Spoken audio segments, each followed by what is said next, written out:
So I am being very busy in tailoring myself into this new direction that I'm going. So my direction will be in consultant pharmaceutical to develop drugs and everything. So currently I'm picking people who will be my team. What I do for fun is, but I always mesmerized about nature. So if I wake up early, I ride my bike.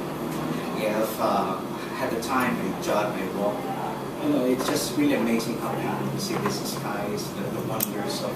It's like God is seeing us, right? So it's like a great way to be busy on the nature that I have.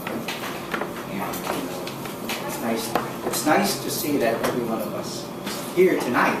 Can you tell to yourself, I'm glad you made it tonight. I'm glad you made it tonight.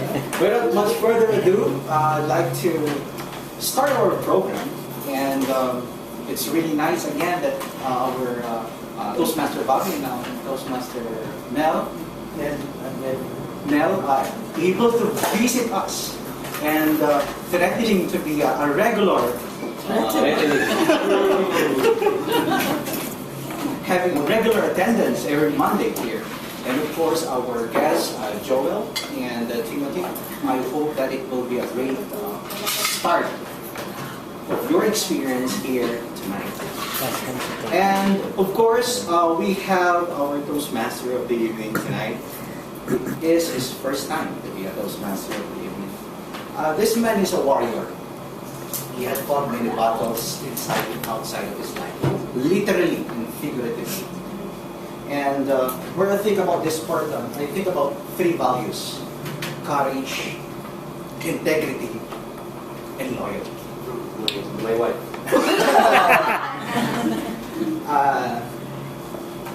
He came from a dreadful military academy from Baguio. And this man is a warrior. But ladies and gentlemen, I call him the peaceful warrior. He is a warrior that loves peace, eager for peace. Ladies and gentlemen, let's give a round of applause. Toastmaster Jerry Gambala!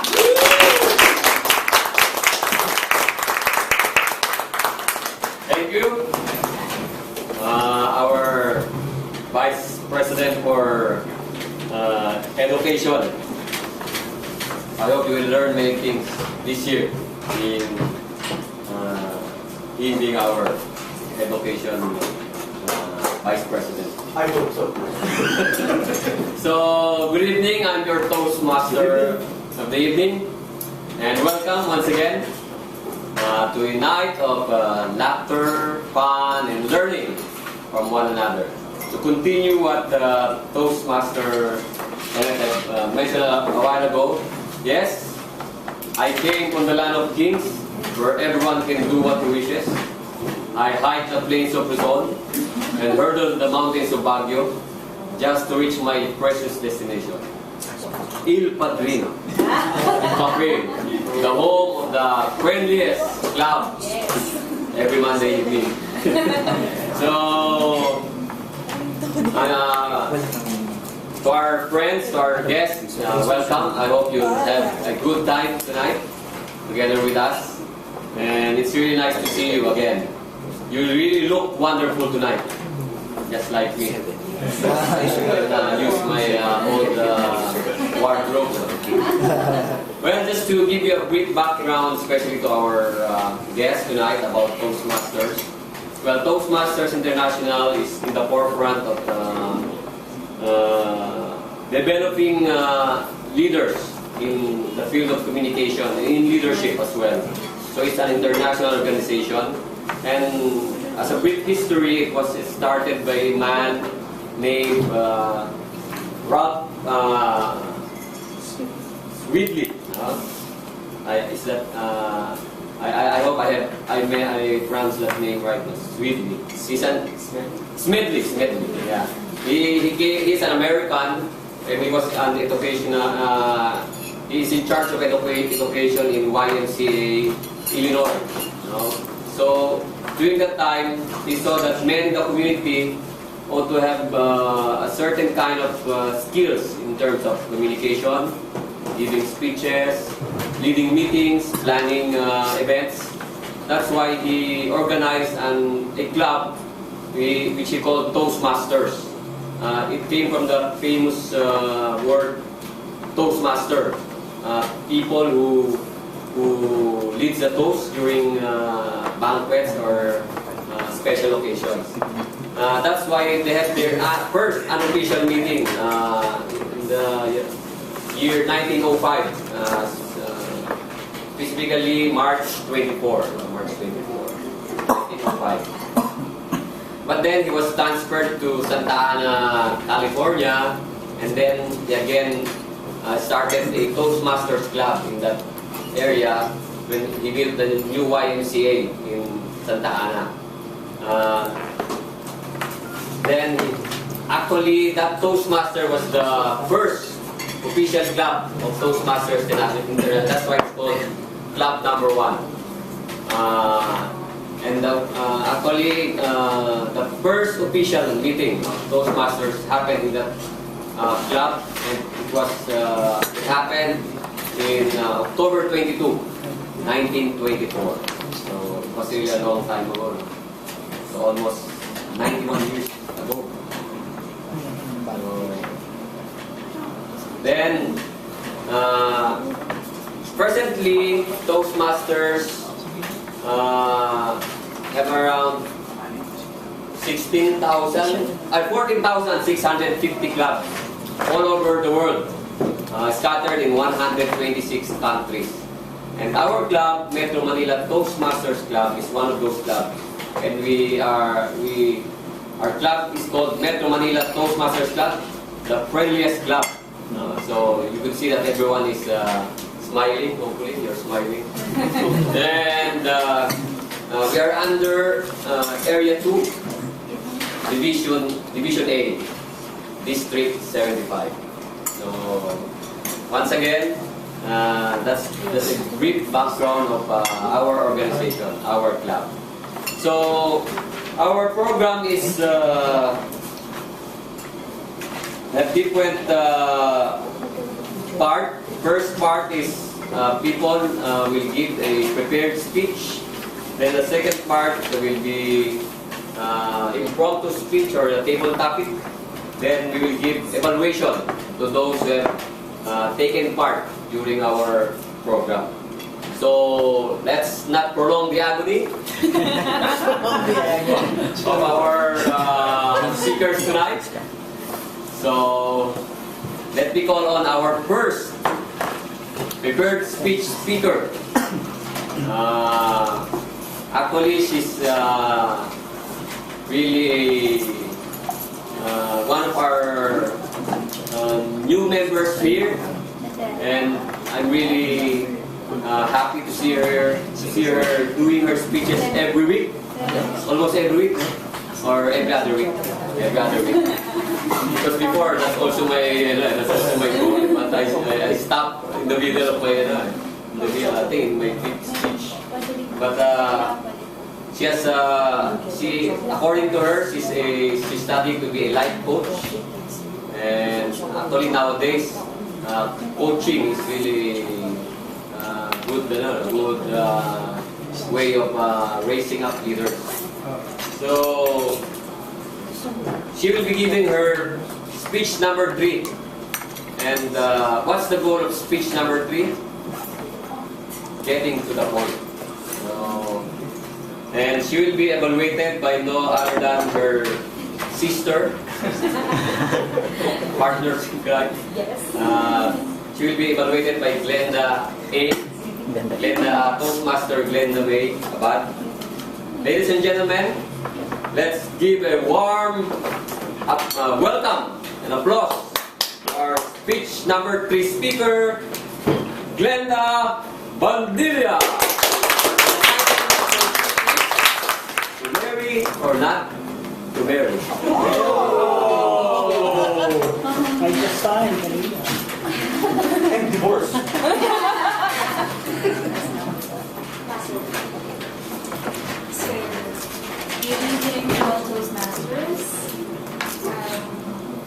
And good evening to our guests. Good evening. Good evening. The title of my speech is To Marry or Not to Marry. I visited a friend, a cool and radical nun, one day in St. Scholastica. I had been visiting her for quite a while and asking for advice for huge piles of issues. And out of the blue she blurted out, "Do not marry yet." And I was taken aback. I was 30 years old then, I'm 34 now.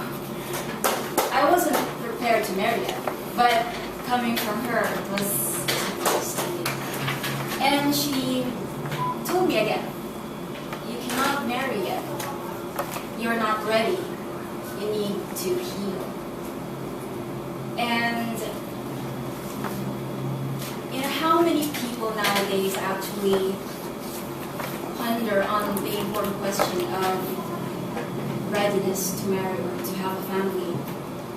Moreover, how many actually open their eyes and look into a mirror, reflect on who they are, reflect on the life or family that they have had, the experiences that they've had, which shaped who they have become, what dominant behavior they have, what patterns of thinking they have, or what thoughts keep replaying inside their head like a broken record.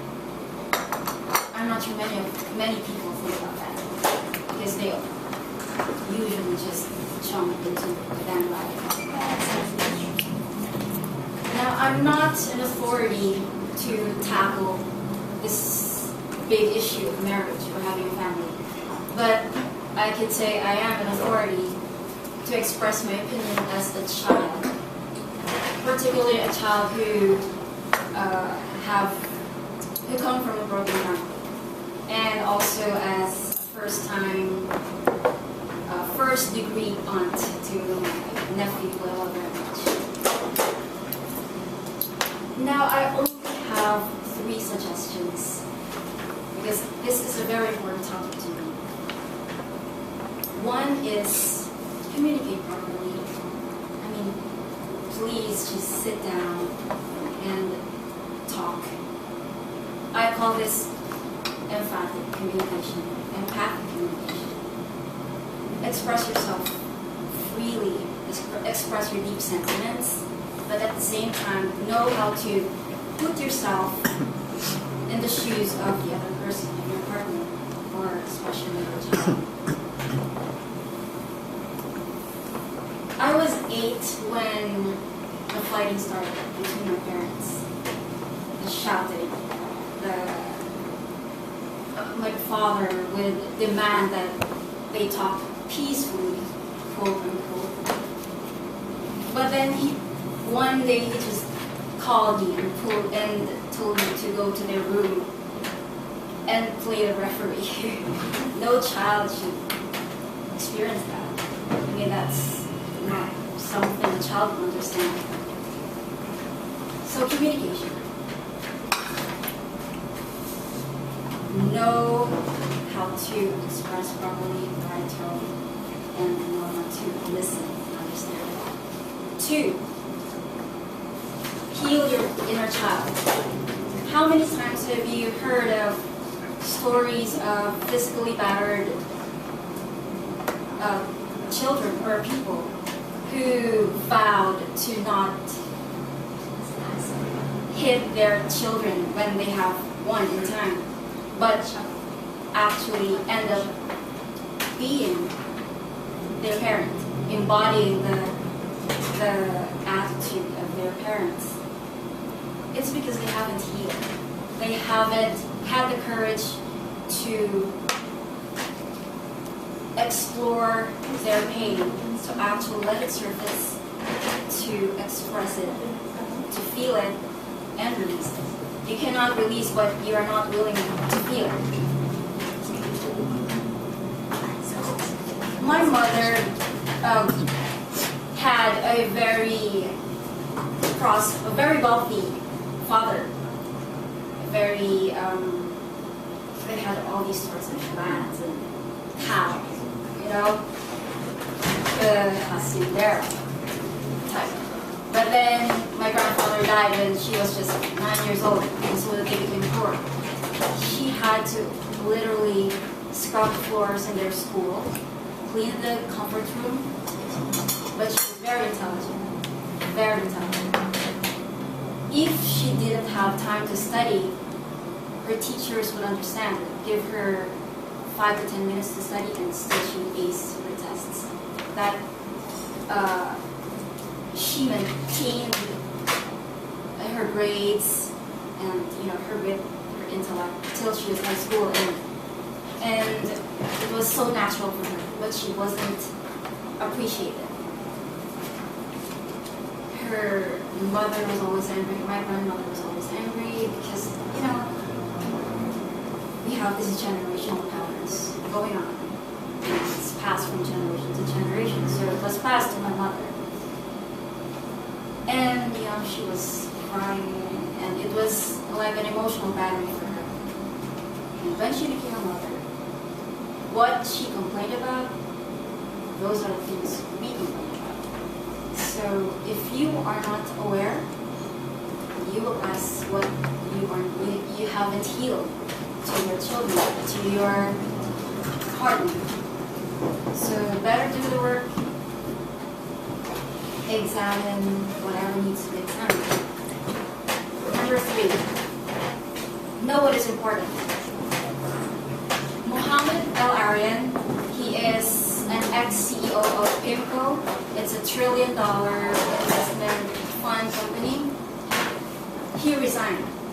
He was at the height of his career, and I remember transcribing interviews of him with CNN, MSNBC, or whatever news in the US, and then he resigned. Why? Because her 10-year-old daughter presented her with a list, a 22-point list of the things that he missed. Example is the first soccer game, the first Halloween parade, all the firsts. And that's when he realized what his priorities were, what is really valuable. And of course he has lots of skills, so he aimed for balance, so he resigned. And that is really an honorable thing to do for a CEO is well known. So know what is important before it is too late, because if you prioritize the wrong things, you will never get the most valuable things back. Relationships, respect, and the works. Now, we can never really be 100% ready for marriage or having a family. I believe if marriage is only 20% love, I think it's 80% real work, hard work. I'm in an almost 7-year relationship and it's work. So I bet when I have my own family, it will be hard work. So I think this will be what I'm saying is something not just for those who are planning to marry, but also for those who have families. To really know what your priorities are, to know what is valuable, to do what is necessary. Because you never know. In time passes by so quickly. You never know what happens. You don't want to have regrets in the end. And before I end my speech, I just want to say that please please raise children who won't have anything to overcome with their heads. It's really hard. Please raise kids who will just be happy with life, who will love life, and who will be ready to marry when it's hard.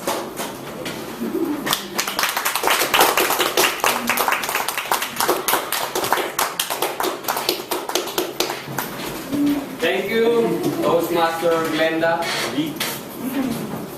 I hope I had heard the speech before I got there. No. Just to give my unsolicited advice, get married with the right guy. Well, yes, all of us are somehow in our lives are in a crossroad, and we need to decide on things, and it takes a lot of wisdom, prayers for us to be able to really see the right direction to go. So, thank you for that speech. And now we proceed to our second speaker of the night. This speaker, the first time I saw her, I was really mesmerized by her smile. I don't know if she's smiling or I don't know if she's not really, but she's an artist in her group, and the title of her speech number 7, it's research, music and melody. After thinking about marriage, now of course when you get married, there will be music in your life. But in our house, the music is rock, not music. Well, ladies and gentlemen, our speaker will be evaluated by no less than competent communicator Berchi Tanis, and she will give her speech number 7. Let's give a warm applause to Christine Garancho.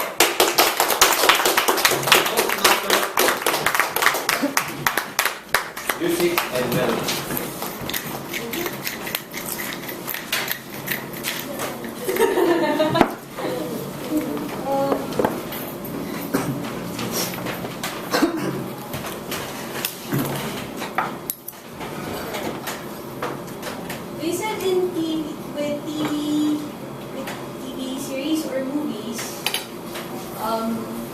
There would be a certain musical score or even a song. Once it gets in your head, after that, you would easily recall it even after you've watched it, or even after watching it, then you would suddenly hear the song on the radio or on somewhere at some random place. You would automatically think about the line that the character said, or a certain scene that a certain iconic scene where they've acted the scene out.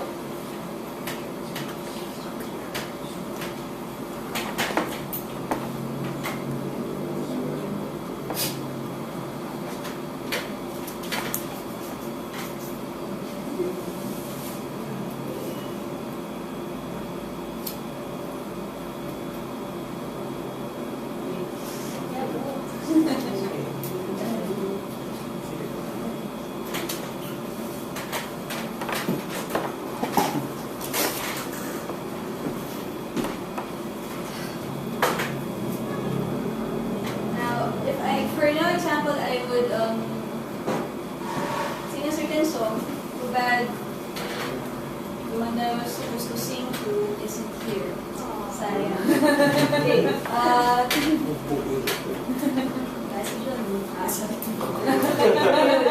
Okay, so for instance, this song was played in a certain way. Ikaw ang hantungan at igang ganungan mo, ako ang sasagip sa'yo. Do you remember that song? Do you know what movie that appeared? Stars.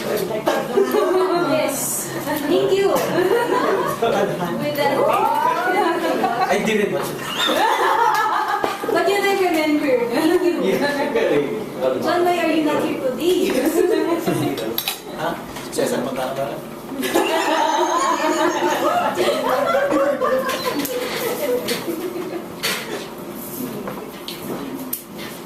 Now, what is that one song that when it gets into your head makes you think of certain events? It could be as significant as your first love, could be as random as when we're back in college. This song would play on and on when we're reviewing, or something as timely, or I'm here maybe a timely from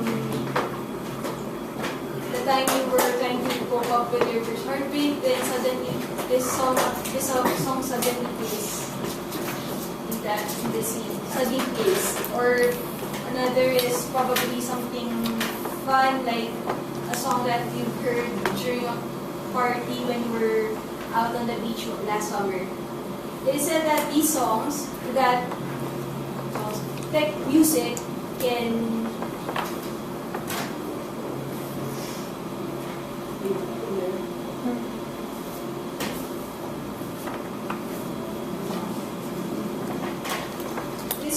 with music, it actually translates to something to a certain emotion or a certain feeling that you would recall, which is nostalgia. It is said in a research that by the time you are in your teenage years, that would be a time you would start selecting a certain preference of music, which will be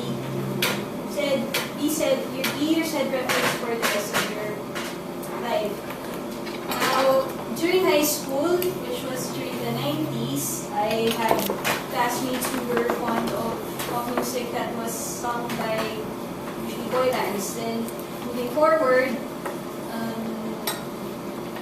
two boy bands, Boyzone and Backstreet Boys, had a concert here. What happened that time, I was a bit surprised, was during pre-event, during and post-event, my Facebook feed and my Instagram feed had photos, had video clips, and even had the status message. It was the status message that I saw was kind of striking. Okay, it was kind of striking. My classmate explained how this experience felt. It felt like she was back during the time we were in high school, and she felt like she was 15 years old again. With that, nostalgia does bring memories back. And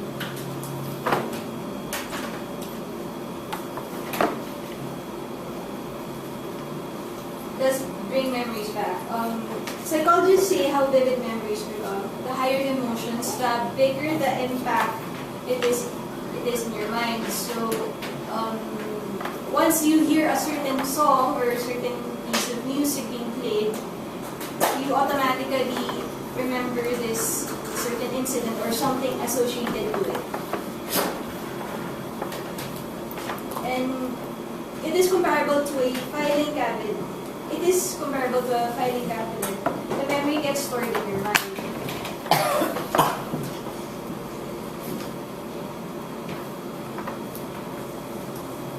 Now we know how this is done in a psychological way. We go down the sociological point of view. We take a look at the side of the brain. Studies have said both music and memories are integrated in part of the brain, that's the frontal cortex. This place stores in your memories, your emotions, and even your preference in music.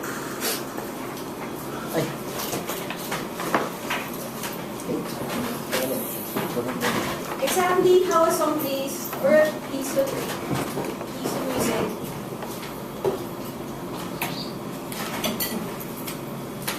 triggers one's emotions and turns into a vivid memory. It is also said that music can also subliminally kill people. Research says that there was a time they conducted a research at the hospital. They played soft sounding background music at the ICU. Then results showed that people with high blood pressures lowered down, and the dosage for their medicine for their blood pressure also went down. Another study conducted was at the ICU, but this time with premature babies. When they also played the same kind of music at a rapid pace, these babies gained weight. Now, how amazing, it's quite amazing that music can integrally communicate with the human mind as if it were hardwired for us, not only to feel, remember, or even heal.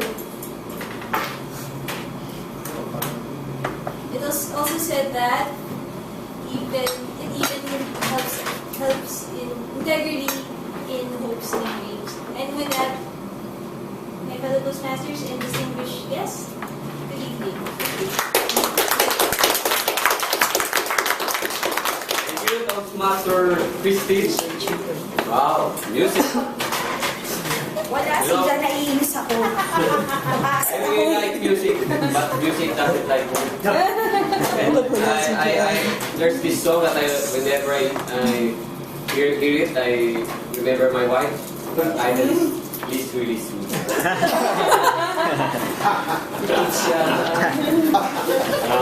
So thank you, Toastmaster Christy.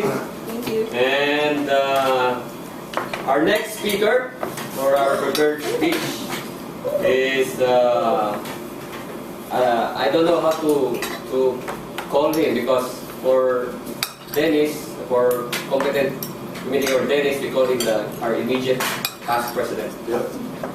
But for this person, how do you call him? Immediate past president. Or He's just the president with the past. president in the past. I suggest another, immediate with a past participle.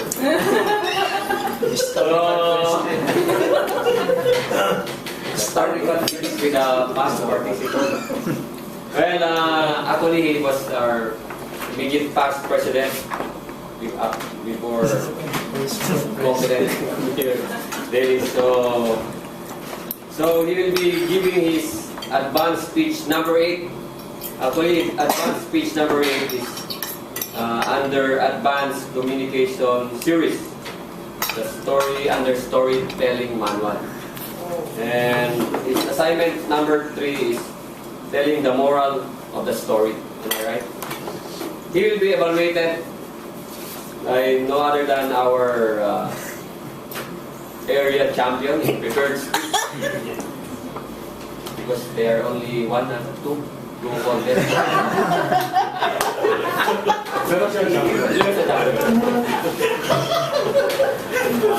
But he's our area champion in prepared speech, competent communicator, Sonette Villarama. So he will be evaluated by Sonette. So ladies and gentlemen, let's give a warm applause to Advanced Communicator Silver, Mike Reyes.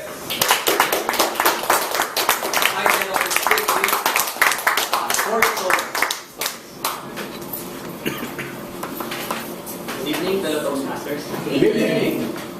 So, my speech objective for this evening is storytelling with a moral lesson here. So, I decided to give you not just one, not just two, not just three, but 4 stories with moral lesson here. So, in the mindful of the time, I decided to shorten each story. So, the first story, I call it 50,000 pesos. 50,000 pesos. The story goes like this. A man was getting into the shower just as his wife was getting out of the shower when the doorbell rang. The wife quickly took a bathrobe or towel wrapped herself quickly, ran downstairs and opened the door. And when she opened the door, lo and behold, it was Bob, her next door neighbor, carrying a bag full of cash, 50,000 pesos in that. Now, before both of them could utter a word, Bob said, "I will give you this bag full of cash if you will drop that towel." That's dropping down. So, after taking it over, the wife dropped the towel. And there she stands naked in front of Bob. After a few seconds, Bob gives her the money and leaves. Then the wife grabs the towel, wraps herself around the towel, goes back up, and then happily tells her husband, "Dear, I have some good news to tell you. I have some good news to tell. I have a surprise for you." But first, the husband said, "But first, let me ask you, who was that downstairs?" "Oh, that was Bob, our next door neighbor." Then the husband said, "Oh, that's great. Did he tell you anything about the 50,000 pesos he owes me?" So the moral of this story is that if you share critical information pertaining to credit with your shareholders, you might be in a position to avoid avoidable exposure. So, that's the first one. The second story. I call this second story Three Wishes. Three Wishes. It was lunchtime. There was this sales clerk, an admin staff, and the manager who went out of office and went to have lunch. Along the way, they picked up a strange looking object, which looks like your typical magic lamp. And so without saying a word, they grabbed the lamp, and then pop came a genie. The genie said, "I will grant each one of you one wish." The sales clerk first said, me first, I want to say my wish. Grant me my wish." "Then what's your wish?" asked the genie.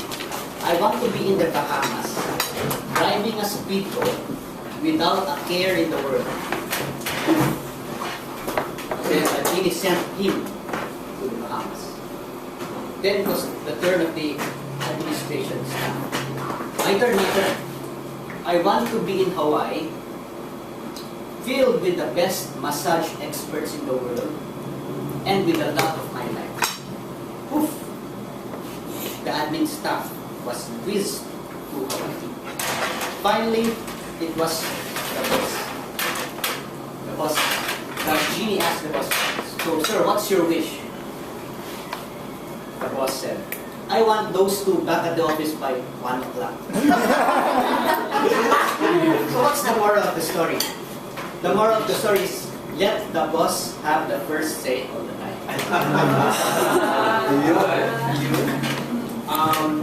My third story is called Psalm 129. Psalm 129. A priest driving a truck offered a nun, during a rainy day, offered a nun a ride. "Sister, would you like to, I can bring you to the convent. I have a car. Would you mind if I," so in short, the nun up with the truck. And then the truck was quite high, so the nun had to really put an effort to get into her seat. And upon doing so, she crossed her leg, thus she revealed a leg. And then the priest almost had an accident. And then upon regaining composure of the truck, the priest hastily slid her into the nun's leg. And then the nun said, "Father, remember Psalm 129. And then the priest said, "Sorry, sister." And he took back his head. A few minutes later, the truck hit a bumpy road. And then, upon regaining composure of the truck, the priest again hastily slid his hand on the nun's leg. Father, remember Psalm 139. Priest said, Sister, I'm sorry, but the flesh is weak. So after a few minutes, they reached the destination. The priest dropped off the nun, and then the priest went on his way to the parish. Upon reaching the parish, he looked up Psalm 129. And upon reaching his Bible and reading of Psalm, it said, Go forth, look up, there you will find glory. What's the moral of the lesson? What's the moral of the story? If you don't know everything entirely about your job and all the small details about your job, you might be missing on good opportunities. Finally, I told this last story, Adam and Eve. So it was as usual a perfect day in paradise with Adam and Eve. It was a typical day. Eve was at home cooking, while Adam was out there hunting. But on this particular day, Adam went home very late. And then Eve said, What took you so long? Where have you been? The reason or the excuse Adam gave us, I'm sorry, Eve, I must have lost track of the time. And because Eve has no mother, has no sister to have a crying shoulder to cry on, she said, I'm sure you're not fooling around with me because there are no other women here, right? No, I'm sure. Don't worry, I'm clean. So, but Eve was incredible. Late up into the night, she was still nagging Adam. And then there came a point when Adam was already sleeping and he was woken up in the middle of the night with Eve busily checking up on him. What are you doing, Eve? What are you doing? Stop it. You know what I'm doing, said Eve. I'm counting all your ribs. So what's the story? What's the moral of the story? Like our first previous speakers about relationships, when you're in a relationship, you must be faithful to your partner because you might end up with a broken rib.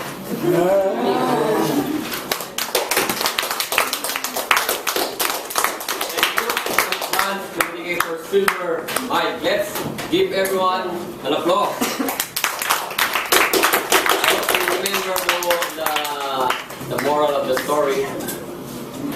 And after our prepared speeches, now it's time for our table topics. And of course, I would like to call on our table topic master, our very own advanced communicator, Bronze. Ready, De La Cruz.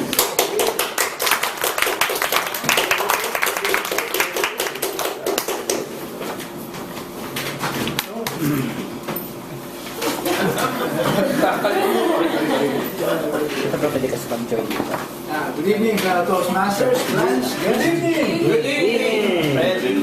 Welcome to Table Topics, or impromptu speaking, or speaking without any preparation at all. This is the kind of speech that we see in beauty contests. And here we also call it a marketplace of ideas. Now to our guests, think of this. Timothy, for example, you have a 1 peso coin, and I have a 1 peso coin, and we exchange coins. You will still have 1 peso coin, isn't it? And I will still have 1 peso.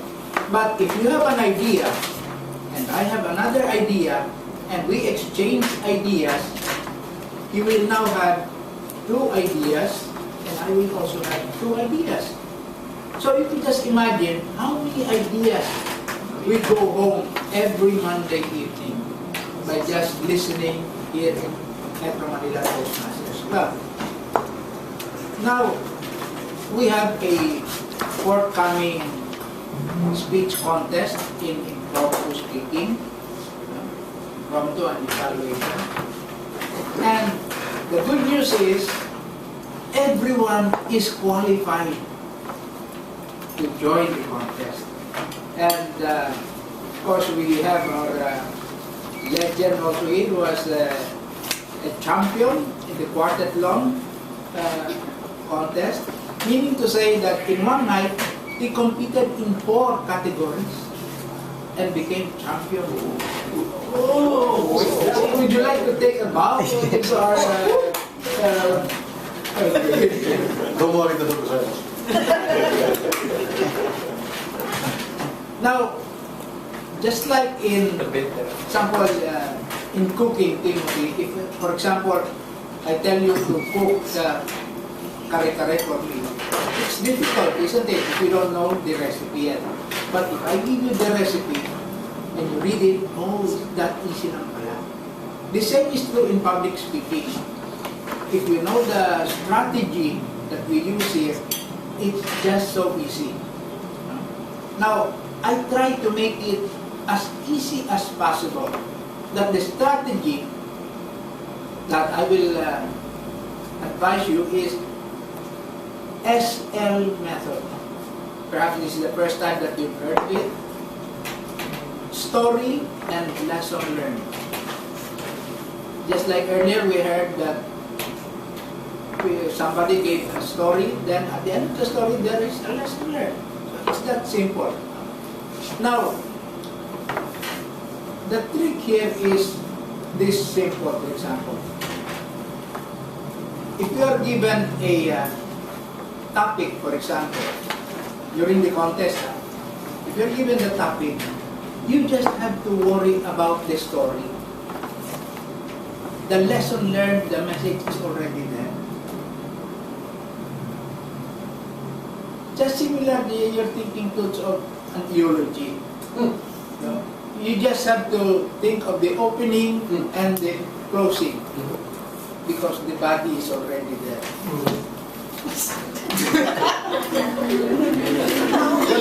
Those who laughed last did not get the joke. Okay. Now, the trick here is that, if you recall, earlier, Tonette introduced Jerry as a warrior with who's a symbol of courage, integrity, and loyalty. Okay. Now, if you will notice, if you look at all the quotations in the book, quotations are usually focused on values.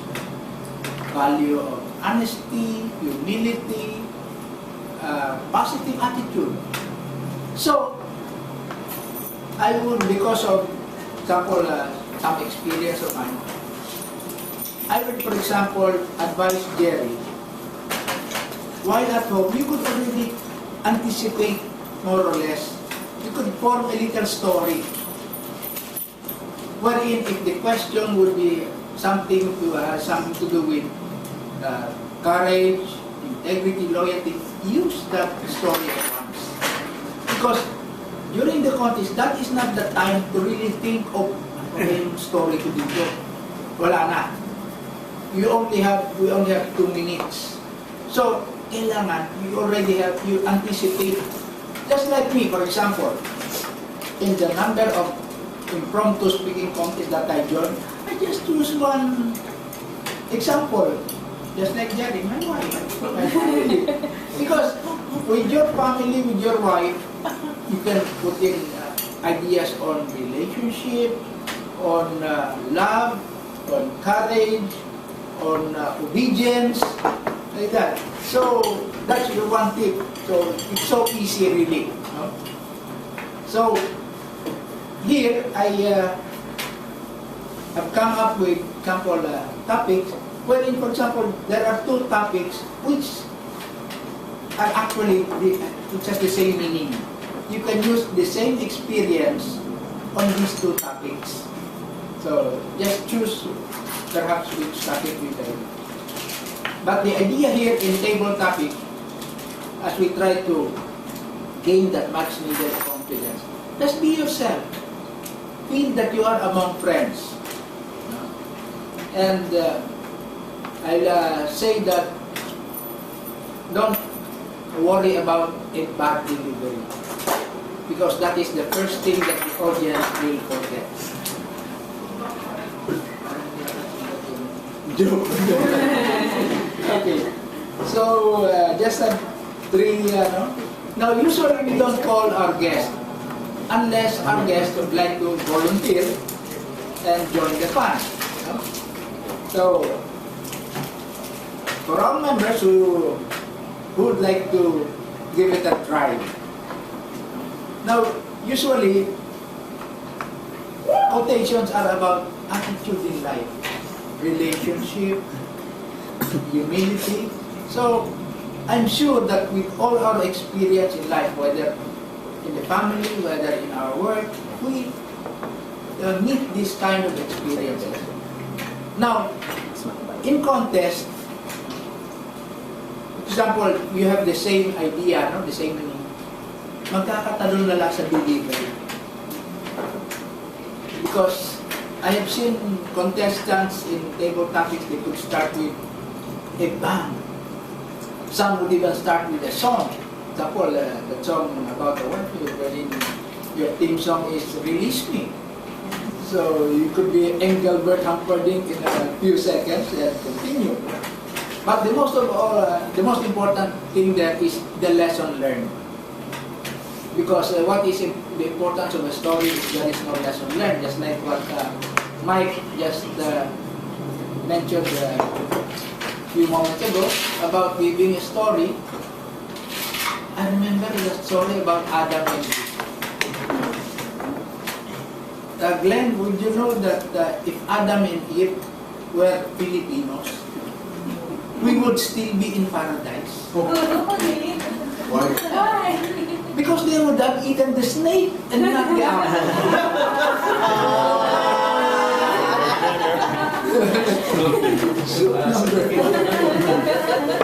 Okay. So, would like to give it a try. Next, for having been. I would not volunteer if I don't know the topic in advance. Okay. It's like putting me on the spot. It's easy. Wala. It is better to light a candle than to curse the darkness. Oh God. Or You have another topic? another way of looking at it is, life is like a mirror. It can only reflect what's in front of you. Yun, mas marami. So I'm just posing some kind of topic that we will encounter in the contest. So if you're already used to this, hindi ka naman hindi ka ako sa contest. Or another topic, no, anyway, this I learned. We cannot direct the wind. We can only adjust our sails. Now usually in contest, we cannot direct the wind. We can only adjust our sails. You can only adjust this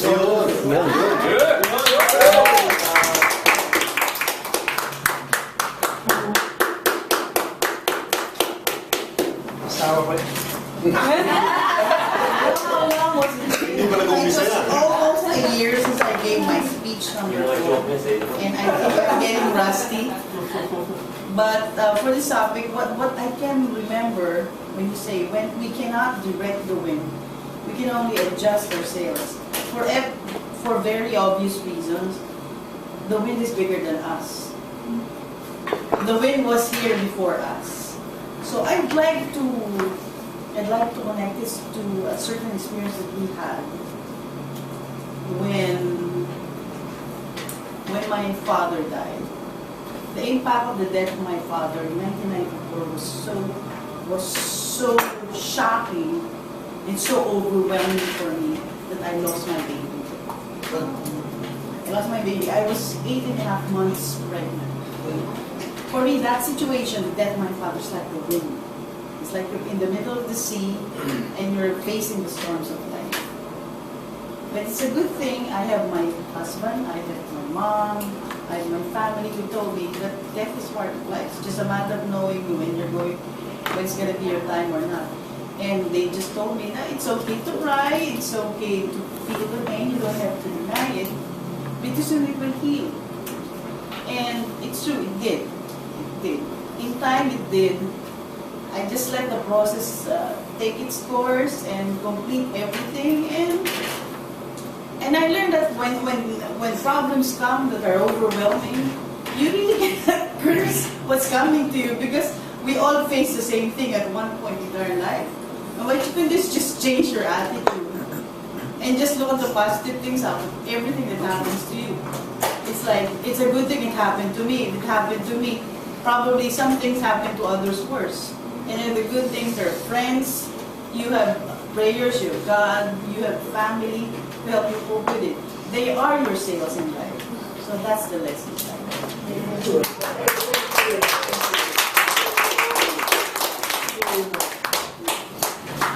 You know, I could relate to her story. The wind is much, much bigger. The wind is a much, much bigger thing.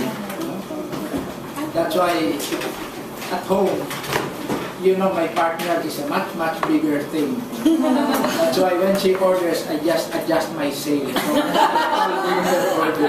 So, you know, you can always tailor-make your family towards these quotations.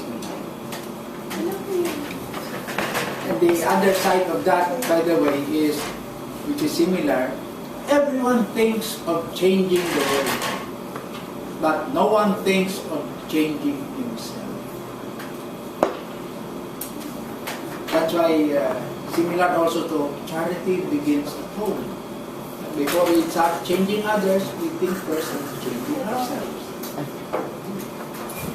Now, here is another home, because I have learned to accept the worst. On the other side of that is, it's not marriage that fails, it's people that fail. Good. Oh,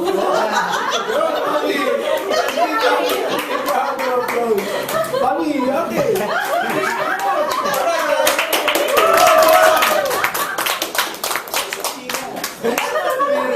It's people that fail. Tayo mo ang bandera natin. Okay. Good evening, fellow Toastmaster. Good evening. It's not marriage that fails, it's people that fails. I believe that marriage can sustain.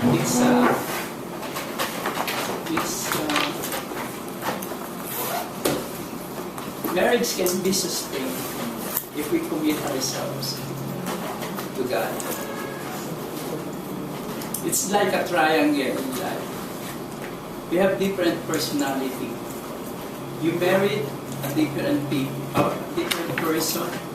You are a different person, and you combine together. If you work on that angle only, we cannot contain each other, because we have so much opposite view in life. Sometimes we come to a family of different values, different personalities. But the only thing that will band us together is to have God in the middle, and we work together through that angle. That's what we call a triangle in marriage. It will be good enough to understand all of this. We are getting into marriage. Because this is the one that God has instituted for all of us to be happy. Pure. Yeah, that's all. Thank you.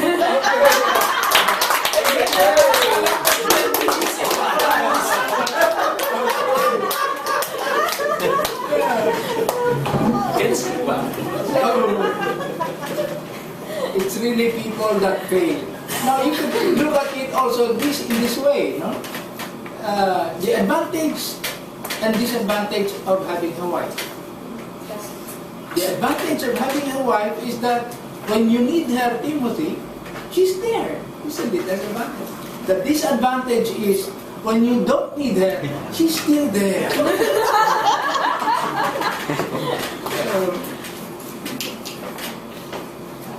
Looking at Toots, I recall my 2 marriages, which both are failures. 2? Yeah, 2 marriages. You know why? Because the first one left me,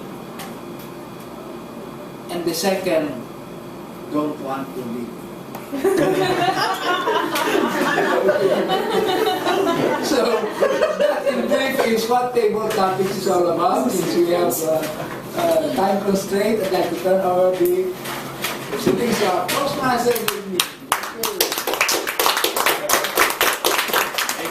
Thank you, advanced communicator. Go.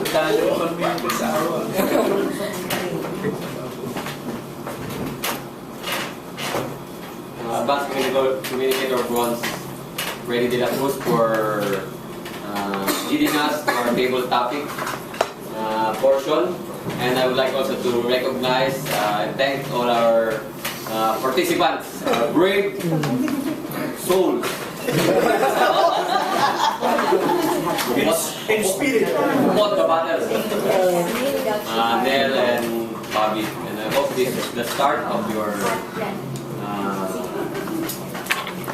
they're threatening to be regulars once more. After our prepared speeches and table topic speeches, we now come to one of our most important part of our program, which this part is what separates us from other clubs, wherein the speakers are given encouragement and things to improve on in their craft, in their speeches. So, our general evaluator tonight is our immediate past president, and as he said a while ago, he's busy with his family. That's why sometimes he can't join us. But truly, it's really nice to see him once again tonight. So let me call on advanced communicator, competent communicator. Sorry, I thought just checking. Competent communicator, Dennis Morales.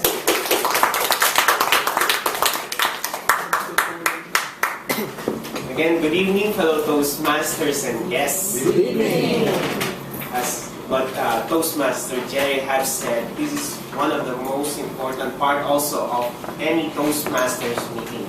Actually, it's also one of my favorites, especially if I am the one listening to the great like Toots and Freddy. But it's also one of the most dreading role if I'm the one doing the GE. Yeah. But anyway, GE part of any Toastmasters meeting is really important because here we are being given the chance to receive immediate feedback and criticism which is positive that really helps us in our public speaking skills. And because here at Metro Manila Toastmasters Club also, we have the confidence that anything that were given to us during the evaluation is coming from friends and family. So here we are not going to be hurt if we hear some we need to improve, but we are given more encouragement so that we could be confident in our speaking. And and as your general evaluator, yes, it's not my duty alone to give the feedback, course, most of the tasks also are going to be done also by the surgeons and to be led by the prepared speech evaluators and the table topic evaluators. And so as we start, let's move on to the prepared speech evaluation. First, we have speech number 3 speaker, which the topic is to marry or not to marry. And our speaker was Glenda B. Evaluated by Toastmaster Glenda A. Let's give her a round of applause.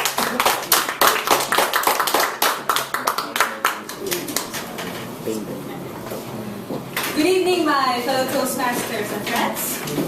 Good evening. To marry or not to marry?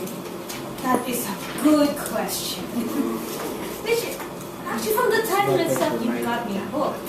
Because I'm at the same crossroads myself. So, there's this hashtag, what do you call it? Who bought? So, it's a very, very timely speech for me. And it was even reinforced by his table topics. And it is such a topic. And it is quite a great opening. So from the very start itself, you already got us hooked. And when you went to the body, you surprised me again. Because instead of taking the authoritarian approach, you take the point of view of a child from a broken marriage. So I wasn't expecting that. It's a good point to take. And then with every point that you made, you gave live examples, and it helped us to understand the point that you are making even more. And you have succeeded in informing us and persuading us with your suggestions. Thank you for that. And when you went to your conclusion, you reminded us again of what is at stake at marriage.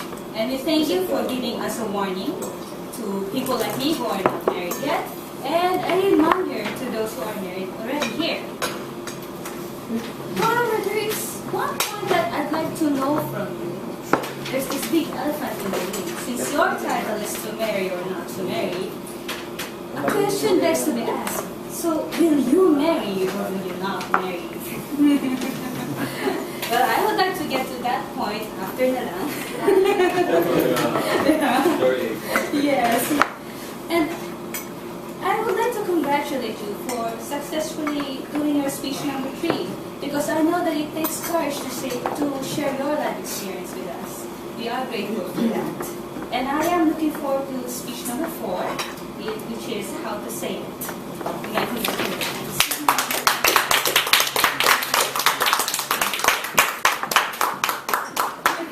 Thank you, Glenda, for your evaluation of Glenda A.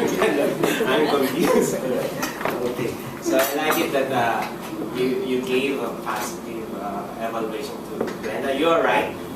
From the moment she started her speech, we are all hooked. Actually, I was also hooked by the way you speak. The diction was so clear. The way you speak has power. I think that's the term that I would like to discuss. And then when you give out the points, you gave just 3 points, which is easy for us to remember. Communicate properly, to heal your inner child, and to know what is important. And I like the way Glenda said that you gave your point of view from a child, which we didn't expect. Yeah. For my suggestion to Glenda, maybe a little more arresting opening and the closing part, and also try to remove yourself from the lectern, which will make you more confident, because and your hands will be more freely, so you could express more. So overall, I like the speech, and also then I like the way I believe. So congratulations to both of you.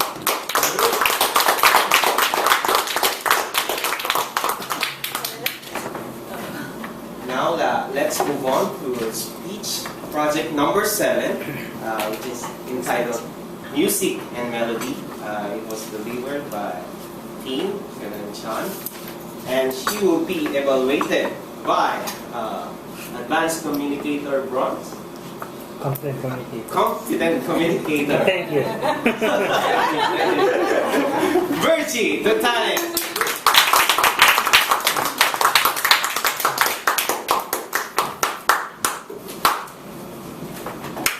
Toastmaster Tin, good evening. You actually experienced difficulty while you were up here, and we were actually waiting what was going to happen as you experienced a slight stumble as you were delivering your speech. But one thing that I like about your speech, about your delivery, is that yes, you did stop. You were challenged a bit. You paused, you waited, you thought things through, and yet you still continued. You stumbled, you fell, but what's important is that you got back up. As Freddie mentioned earlier during the table topics, it's better to light a candle than to curse the darkness. And I guess that's what you did. You lit a candle and you tried again and you continued with your speech. And after that, you stumbled again. It's fine. It's fine with us, it's fine with me. Still kept on trying. And that's why we are here at Toastmasters, so that we can learn. We can make mistakes, we can stumble, we can fall, and we are all here to help you get back up. But you didn't even need our help while you were here. You got back up on your own. And you also, there are also some points there that I like. I like that you sang to us. Bless you, John. That was a very good change. It's unexpected for me, and it was welcome. You were also able to relate some of your personal experiences to the research that you shared with us, which is also good. We got to know you better, and you were able to connect with us. I look forward to hearing your next speech. Something that what you can do to help you was, I was telling Toastmaster Glenda P. earlier, when I delivered my speech long time ago for speech number 10, I actually videoed myself 20 times. I practiced 20 times in front of a camera and listened and watched myself just to get things going, just to see how I can improve, and just to practice what I was saying and seeing my body language and everything. That helped a bit. It helped my confidence. Of course, I wasn't able to deliver it perfectly, but it still improved things. You can also do the same. Now it's easier. You just use a cell phone to video yourself. It's a big, big help. But again, we're always here to improve ourselves. So maybe you will stumble again. We all do. But we just keep on trying. Congratulations on this 7th.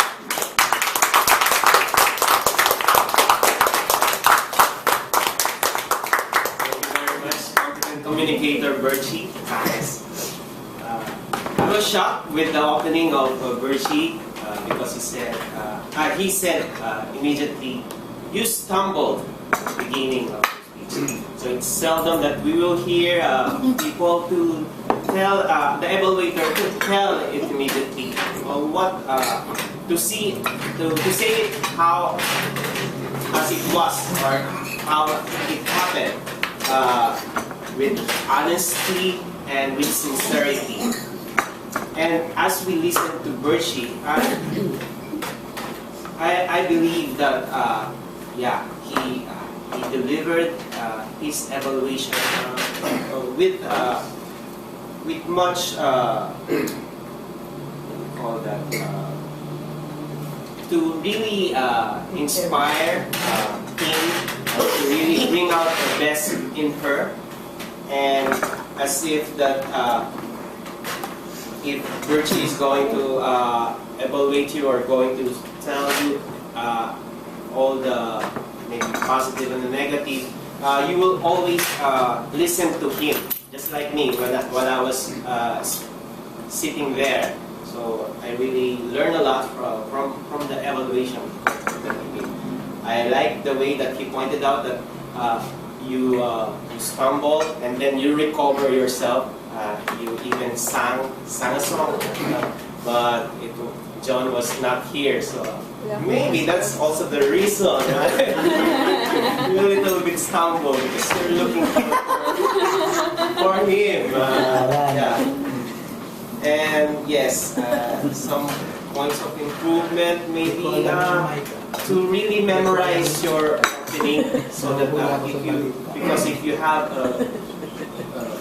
an opening which you really know by your heart, then you'll have a good way to start, and then you have the momentum to move on to transition to your body.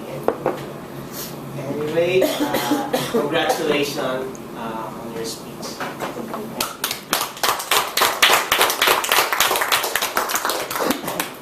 And our third speaker is an advanced speech, speech number 8, and it's about storytelling. And he's going to be evaluated by our area champion. So then, William Rama.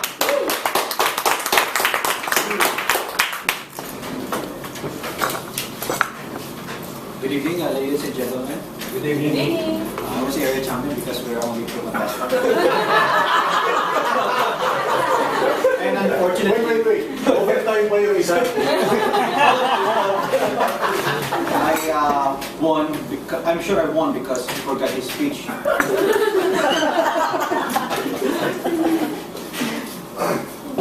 Toastmaster Mike, our advanced communicator, silver.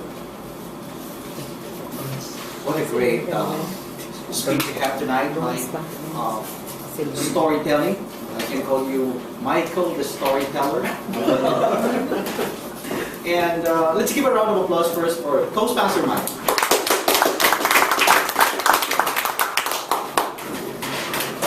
The objectives of the story is how your story will give a moral and how it's effective in giving the moral. First, I'd like to begin with the story, how you started. There are 4 stories, and I like all these stories because it's witty, from nakedness to another naked Adam and Eve. You ended up both naked. But in the middle, there was a genie and a nun. Right? So a little bit of wishes between these friends. I think the genie was naked also. Yes. I just noticed that 3 out of 4 of your stories is about nakedness, except for the genie, the second one. But again, I'd like to give you a credit of pulling all the stories. It's fun, it's exciting, and I'd like to also to give a little bit praise about how you're able to pull up the story, relaxed, and I didn't see any nervousness. Of course, you are an advanced communicator, right? And I'd like to go to the some recommendations. In giving a moral story, it's when you try to deliver the first part of the story, and you jump to another story. I hope that there will be some transition, the gap of the story in between, because once you begin with the first story and you cut the story and you jump to another story, the climax was there was a gap. So we're just waiting there to the climax and you put another, so another building up a climax. Better to put it in a linear fashion, right? With a positive slope about that. And I'd like the way you, also I'd like to recommend how you're able to integrate the story as a conclusion of the whole part of it. But again, you're able to pull up the story well, with the right timing, with the right wit, with the right jokes, because jokes can be very effective if it's Asian joke.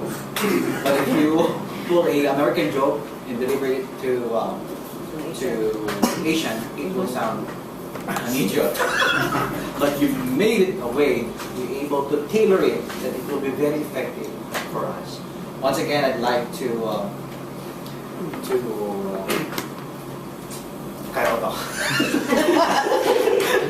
I'd like to congratulate you for delivering your third speech for the assignment, number 3, and hoping to hear your speech number 4 for the advanced storytelling. And I hope that I will be more than happy to be your evaluator again. Let's give a round of applause for Mike.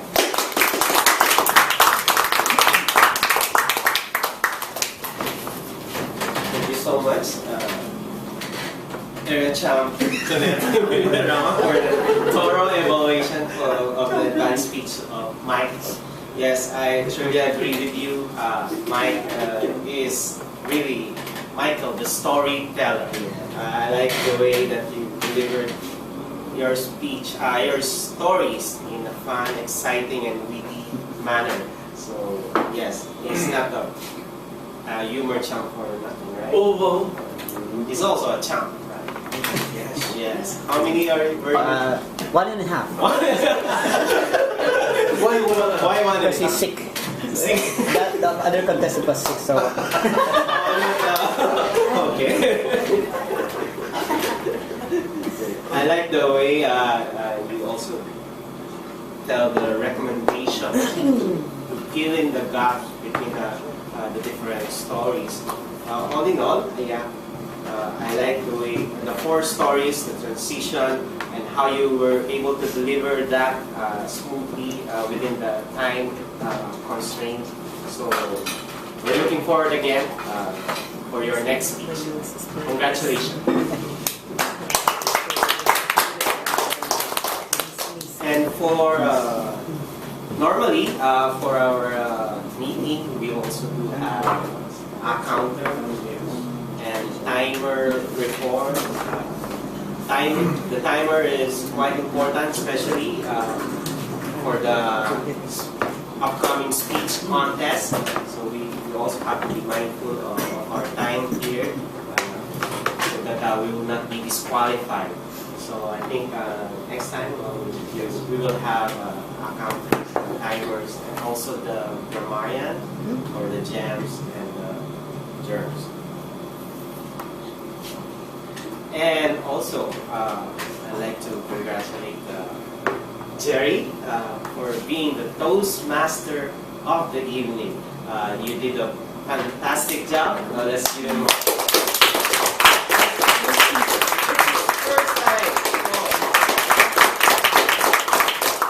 Definitely not the last, right? And of course, yes. I like the way you bring your coat. Yes. And I like the power of his voice. They're outside. Yeah. So that adds confidence on the and also I like the new program. With photos on it. With photos. That's my head there. I like it. Some suggestion, but we lost the objectives. Normally, so maybe we could also put, if we could insert that. But We could use 4 pages. 4 pages. Yeah. Oh, That's a good suggestion. Okay. And also our banners and wall of text. Great Wall of China. Great Wall of China. And I think that we're going to add more, right? With the with our current set of officers, very good. And overall,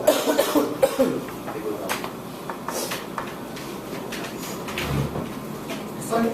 Oh yeah. We have a demographic evaluation. The night will not be complete without. Yes, Of course. it will not be complete without hearing Kala ko makakalusot na ako. from the legend himself, Dutz de la Torre.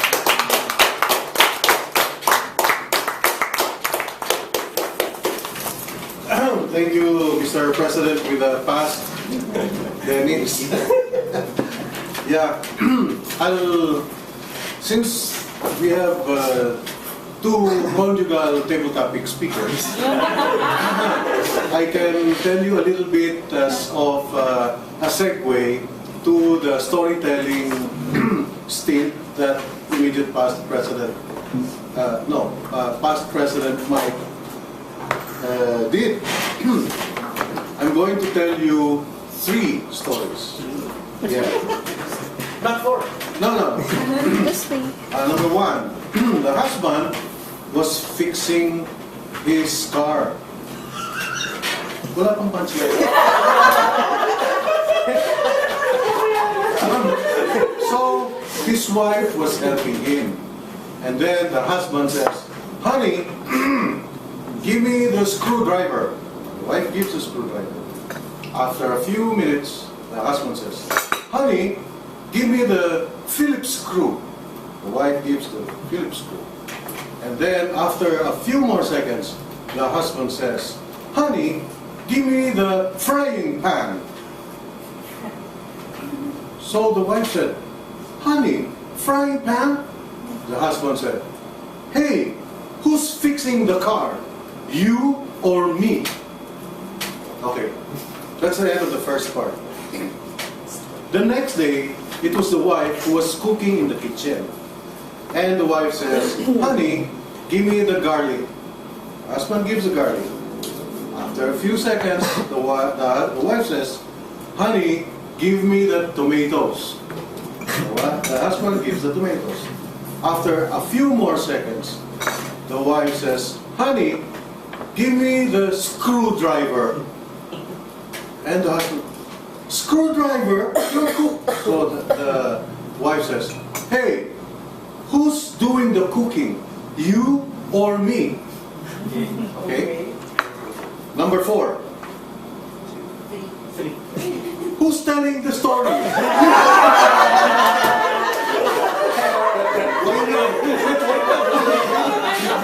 Sige nito.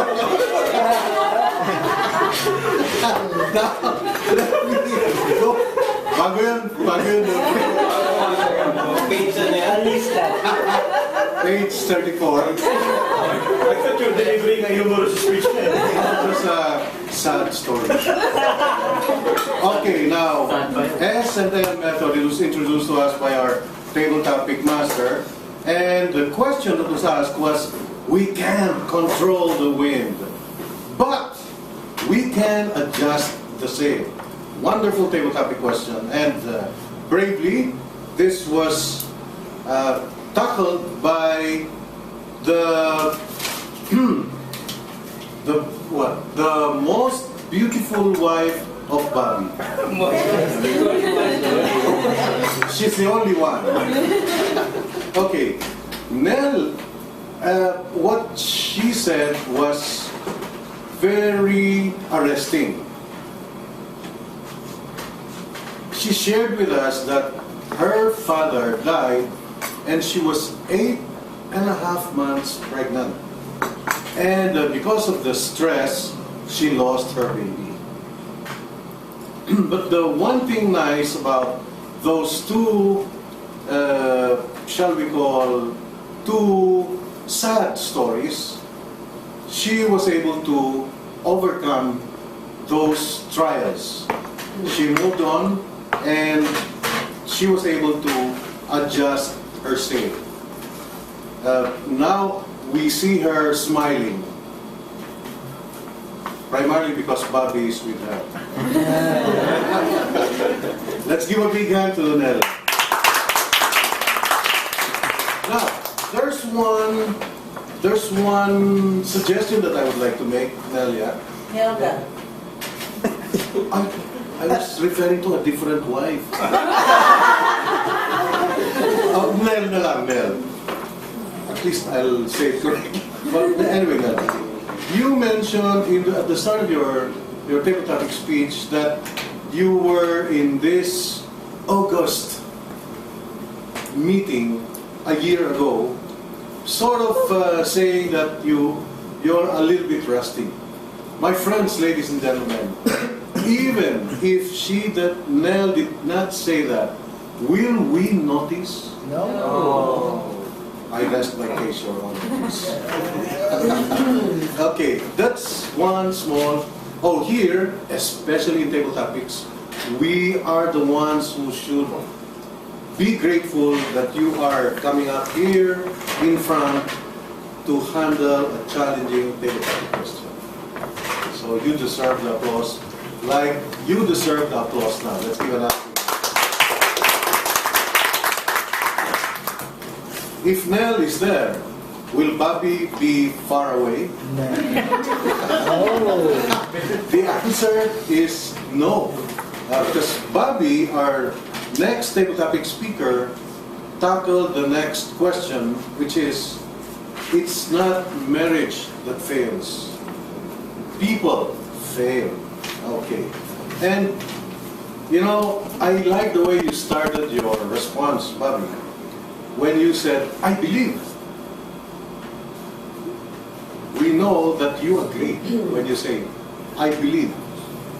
I had a boss when I was in Filtranco. If he wants to stress a yes response, he would say, I believe. If he will say negative to what is being discussed, he will say, I don't think.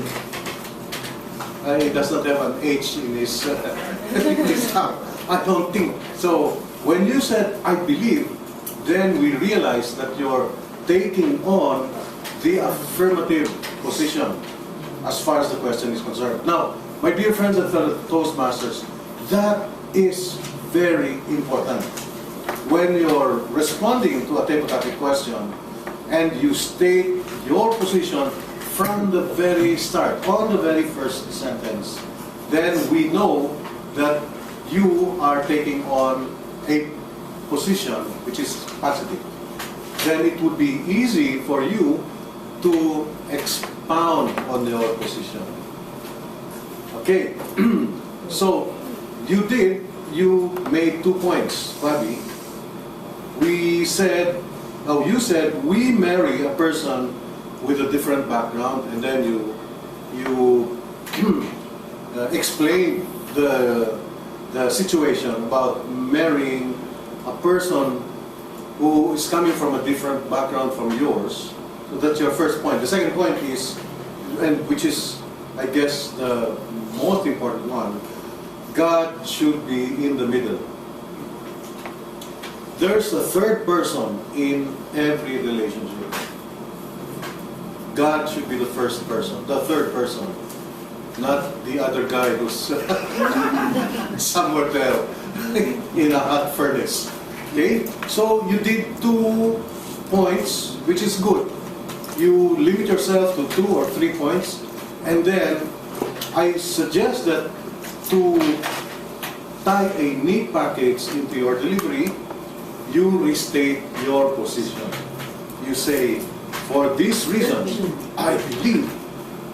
And then, if you were being filmed in a television show in GMA7, we would be proud of you because you would have given a solid response. Amen? Amen. So let's give a big round of applause to our conjugal table topic speakers, Nell and Bali. Tapos na po.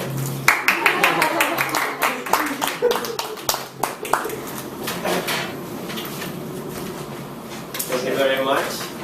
Advanced communicators, silver, gold,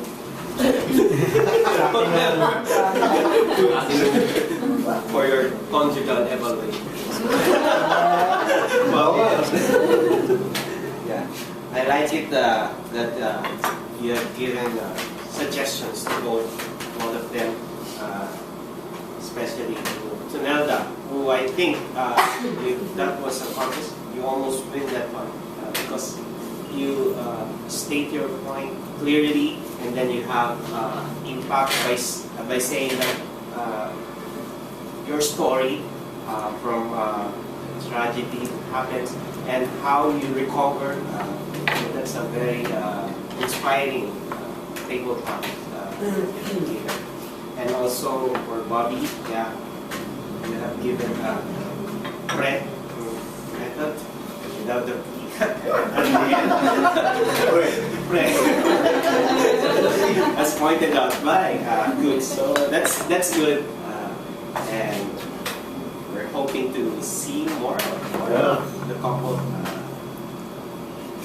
standing here, delivering speech, and inspiring us.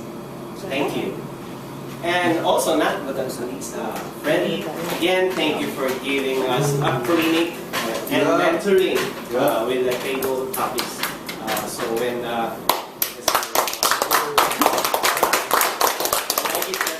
he prepared us before giving us the questions. He gave us everything that we need to do in order for us to be confident here at the front when tackling table topics.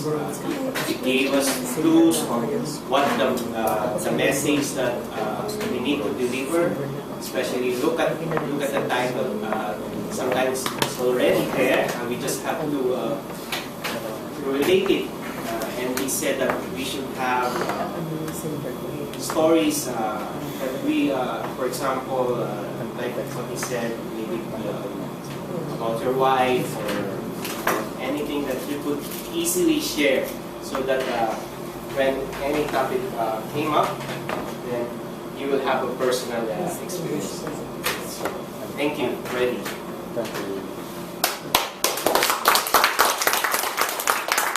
Okay, so I would not take the stage for so long. I would like to give you back our Toastmaster of the evening, Jerry. Thank you, competent communicator Dennis, for leading our evaluation portion, for giving us comments and encouragement, especially to our speakers. And before I end my time as Toastmaster of the evening, I would like again to acknowledge all those who participated, especially those who have given their speeches.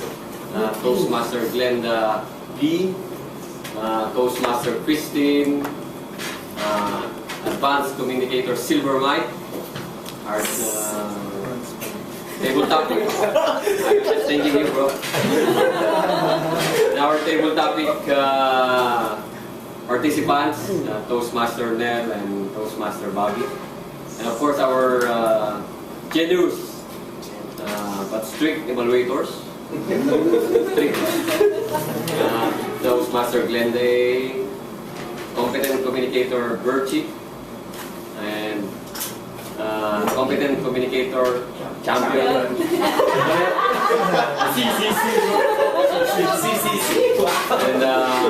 Competent champion. Our advanced communicator gold platinum. And our general evaluator competent communicator Dennis. Let's give them a round of applause. And thank you for bearing with me.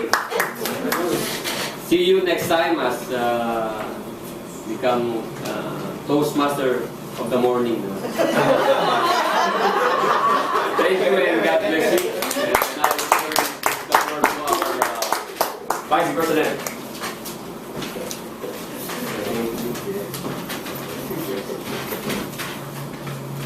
Thank you very much, Toastmaster Jerry, for being our Toastmaster of the evening tonight. Once again, being a Toastmaster of the evening is one of the a great treasure because we will be in front of the audience for the longest time compared to everyone else. You will be getting praises to the speakers, waiters, and Jerry tonight had the mindset to be able to control himself. Yeah, himself, his own mind.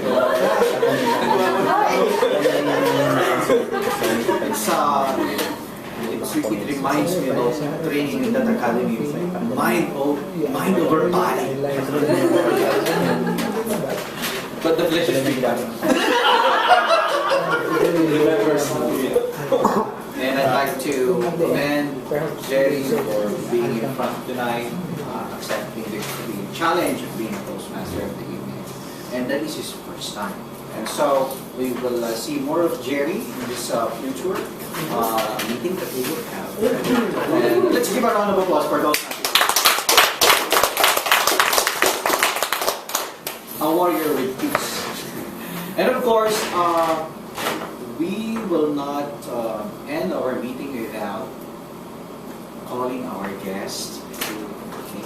And as a practice of this club, we would like to hear from our guest. How did you find the meeting? So how about starting with Timothy? Just give a simple statement.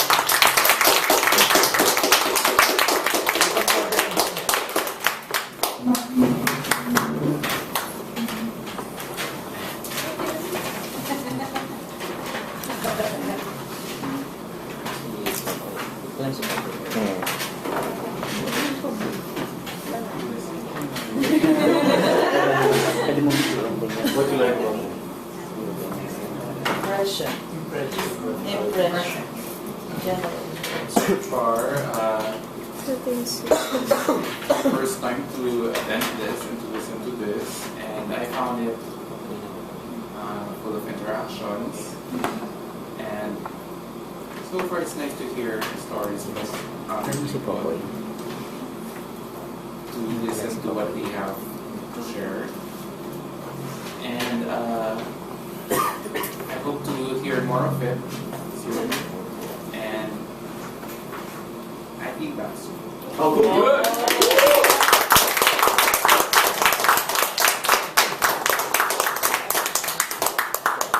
Thank you very much, Timothy.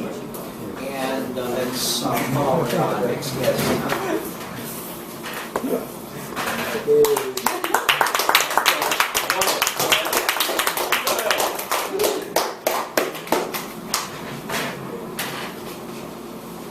Once again, good evening. Good evening. Right, for me, I find it very interesting. And it was a great task for me because I was here, and I was invited by Mike, and I am very much challenging for me. Maybe for the next meeting with the couple. Yes.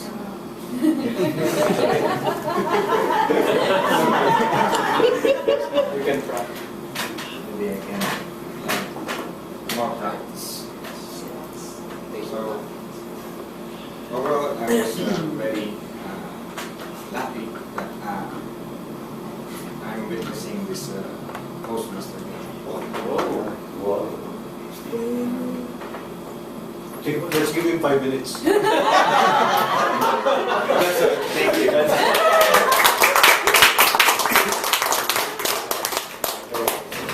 Thank you very much, Joel and Timothy.